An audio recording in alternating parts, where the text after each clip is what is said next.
And good afternoon! Whichever part of the world you may be. We are Adventurers Anonymous Manila, and we bring you the latest updates And the hottest news on Adventurers League, Dungeons & Dragons, tabletop role-playing games, and more. This is WhaDDup! My name is Marvin. And I am Mika. Wizards of the Coast has recently released their latest hardcover adventure, Ghosts of Saltmarsh. Yes, setting the stage for more naughty adventures. Nautical. Fine, nautical adventures. This book will take the players to the high seas, bringing along all the stuff that comes with the sea, like pirates, smugglers, and naked mermaids. There won't be any naked mermaids. That's what you think. The book takes place in the salty town of Saltmarsh along the coast of Azure Sea. Azure? Azure. Azure? Definitely Azure. So this game is not set in the Forgotten Realms? Nope. The adventure takes place in Greyhawk universe. As per the setting in the original Saltmarsh adventure, that was published in 1981. Ah, yes. So, following the footsteps of Curse of Strahd, Tales of the Yawning Portal, and Aladdin, Ghosts of Saltmarsh will contain the remake of the game Sinister Secret of Saltmarsh, a critically acclaimed game written by Dave J. Brown and Don Trumbull. After thrilling the veteran adventures of D&D for more than 25 years, Wizards of the Coast has updated the adventure to fit the 5th edition format and rules. And that's not all that comes in the books. Ghosts of Saltmarsh also brings the classic adventures from the first edition of D&D, like Danger at Dawnwater, The Final Enemy, and Salvage Operation. There's also the Isle of the Abbey, Tomarot's Fate, and the Styes.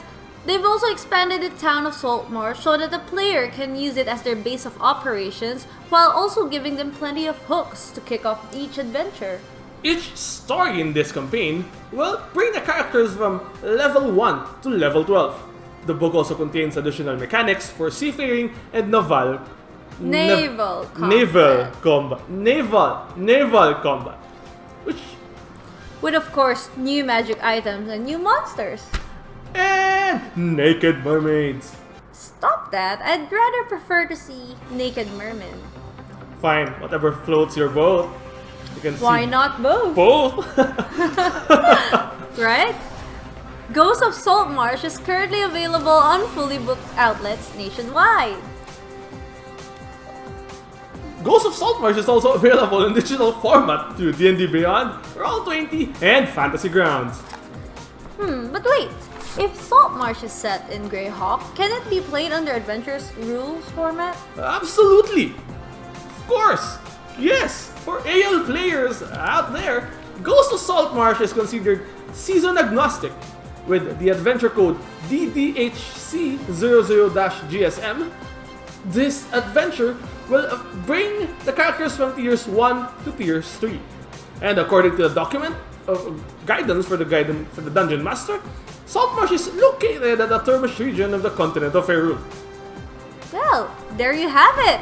I'm so excited! Grab a DM, bring your friends! It's time to play Ghosts of Saltmarsh!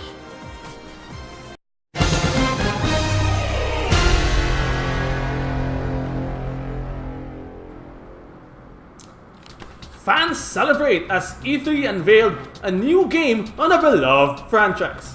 At last, after almost 20 years since the last major release, one of the most critically acclaimed titles in video games is finally getting its third installment. Yes, viewers, you heard it from us. Half-Life 3 is on its way, helping to watch... No, not Half-Life 3. What Baldur's Gate 3 is on its way. On the helm of this much-awaited game is Larian Studios, the creators behind the franchise Divinity Original Sin. Larian Studios has been working closely with Wizards of the Coast in developing this game. We're just trying to make a really fun video game, and we think we have a really good grasp. And our ultimate goal is literally to make a game that we want to play. So we will see what's going to come out of it. I mean, we have a really good team working on it, and these guys have been super supportive. Yeah, I think I'm getting kind of the better end of the bargain right now, because I just get to see the world of D&D come to life in a way that we haven't really seen in a very long time, like Baldur's Gate being fully realized. So I get to almost feel like a player again. Well, a very big push inside Larian right now is to how can we give players as much options as possible, that they have this feeling that it is what will you do, and they think of it and they can actually do it. And so we had a long chat about what the vision would be for Baldur's Gate 3. And before I knew it, I was sitting together with Mike in one room, together with my writers and his writers, and we were talking story. It was like making a campaign. That idea of being in a game session that is being ran by a competent dungeon master is really present as you play the game. And so that's I think that is really the key driver through the entire development. Dungeons & Dragons 5th edition is essentially a modern version of a tabletop RPG. So the things that they put in there, we are trying to bring to the video game. So there are some really clever systems present in there, and we are porting the ideas behind those inside of Baldur's Gate 3. Tabletop gaming is essentially about using your creativity with the systems that are presented to you. So what we're doing is giving you an easy way to access those systems, and then letting you fool around, and then have the game react to that in ways that you didn't expect, so that when you're playing it, you get the feeling like, can I do this? Oh, that worked, I can actually do this, and you get all excited about it as you're playing it. The game is your dungeon master, and it comes up with a really logical response to whatever shenanigans that you are doing inside of the world, and whatever it is.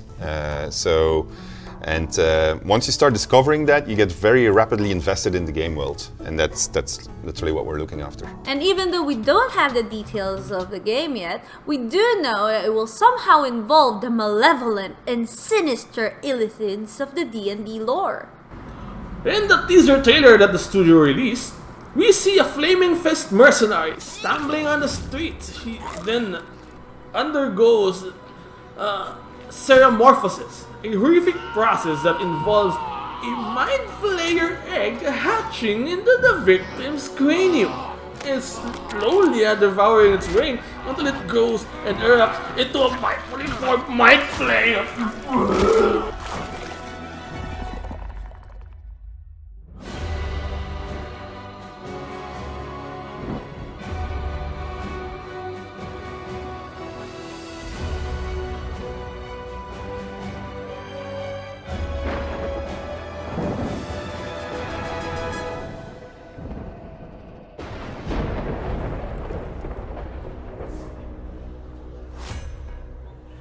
Larian Studio CEO Sven Vinke also stated in an interview that the upcoming hardcover adventure, Baldur's Gate: Descent into Avernus, will serve as a prequel to the game in a certain way. The book is expected to fill in the gap of the 100 years that has passed since the events of Baldur's Gate 2. No date has been announced yet for the release of Baldur's Gate 3, but Baldur's Gate: Descent into Avernus will be released on September 17.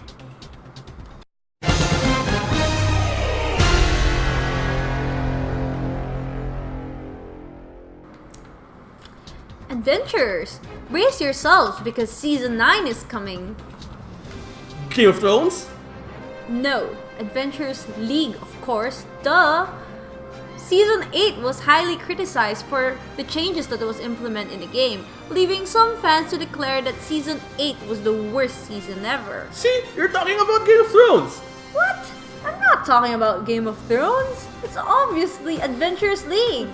One of the new features that will be implemented in Season 9 is seasonality, wherein each Adventurers League character will be designated as season. Once Season 9 arrives, all existing characters will be considered legacy characters, while players will have the option to declare newly created characters as legacy characters or Season 9 characters. Legacy characters, on the other hand, will be able to play all Adventurers League content, but they can only receive full checkpoints, story awards, and magic item unlocks from Season 1 to Season 8 adventures, CCC modules, and Season 0 adventures. Meanwhile, on the other hand, Season 9 characters will be able to play all Adventurers League content, but they can only receive full checkpoints, story awards, and magic item unlocks from Season 9 adventures, CCC modules, and Season 0 adventures. In addition to seasonality rules, Adventures League is revamping how characters acquire gold in the games they play. DMs can now reward the characters as they see fit, when they see fit, if they're deserving of it, whether it's in the form of monetary reward from the quest giver, Or pickpocketing the quest giver, a chest full of treasures, that expensive looking chandelier at the Castle Lantern Mansion, or performing in a tavern. or begging. You can now literally beg for gold on the streets so you can buy that plate armor. Yeah. However, the amount of gold awarded will be limited by the maximum value determined by the adventurer's tier and the length of time played. More details about the changes for the upcoming season will arrive in the coming weeks. Season 9 Adventurers League will begin sometime in September.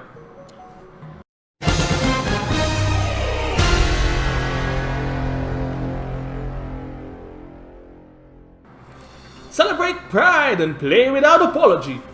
The online network dedicated to geekdom, gaming, and fandom just finished LacunaCon, a convention for tabletop role-playing games geared towards women and members of LGBTQIA+ community.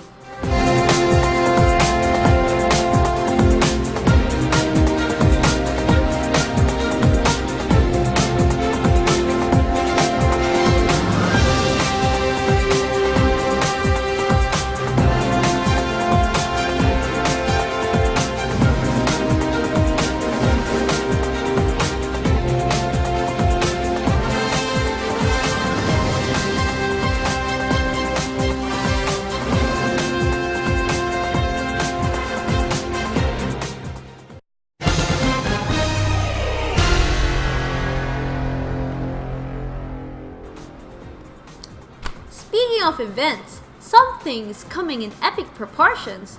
Greasy Snitches has finally unleashed some fiendish images, suggesting that an upcoming event for the ALPH community. It's surely something worth being excited for. What have they done this time? We don't What is know. it? Is it an epic? Probably, but we have yet to know the details. All we know is that November 16 to 17, 2019 is the date you should mark. Reserve that calendar for that event.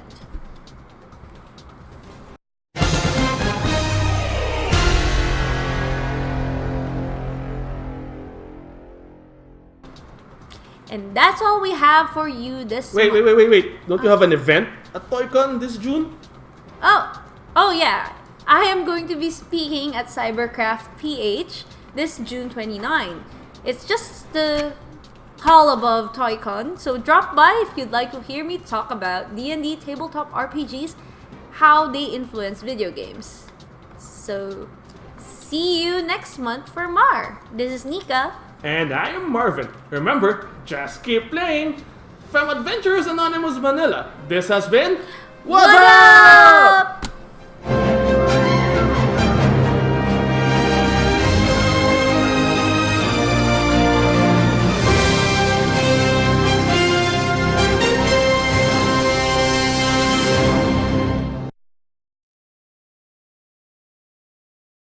If you like that content, make sure to click the like button. And if you want to see more of us, hit the subscribe button and click on the bell for notifications.